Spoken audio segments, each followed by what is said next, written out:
Hello, I'm Suresh Jetti. I'm a research scientist in the Hilton lab at MIT. I'm studying synaptic transmission in Drosophila. The goal of my research is to understand mechanisms involved in synaptic diversity. So synapses show remarkable diversity in release probability and also short-term plasticity. For example, tonic synapses show initial low release probability and undergo synaptic facilitation, whereas phasic synapses show initial high release probability and undergo depression. So what makes these two synapses different is poorly understood. So to address this question, I use larval Drosophila motor circuits as model system by combining electrophysiology, optical synaptic imaging, isoform PatchStar RNA profiling, and super resolution imaging address this fundamental question.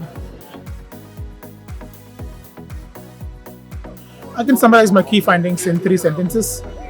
Firstly, we found that synaptic active zones of tonic and phasic synapses show a diversity in their nanoscopic organization. For example, tonic active zones resemble like a donut, whereas phasic active zones resemble like triangles and star shape.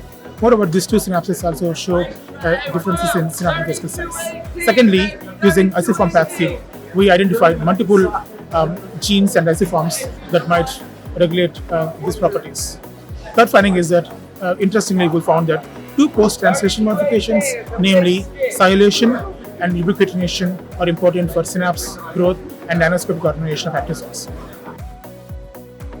PatchStar and Scientifica are my favorite equipment because I've been using from 12 years, both in my grad school, also in my postdoc. In my grad school, I patched some very challenging neurons from the zebrafish brain in Havanella in the Axi lab. So with this experience, I thought maybe I can adopt the same equipment in my postdoc to do PatchStar analysis of larval Drosophila neurons, which are very small and very challenging to record from.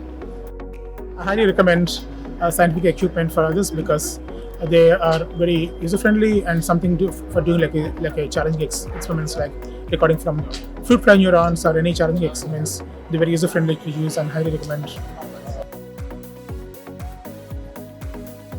Yeah, my findings uncover multiple new topics for field studies. So one such topic is analyzing differential post-translation modifications. Tonic neurons show differential expression of genes involved in ciliation and ubiquitin pathways.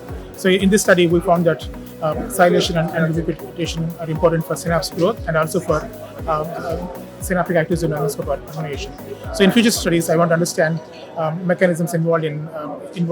So what makes these 2 post-translation modifications important and why they are important for synapse diversity. So I want to understand this in my future studies.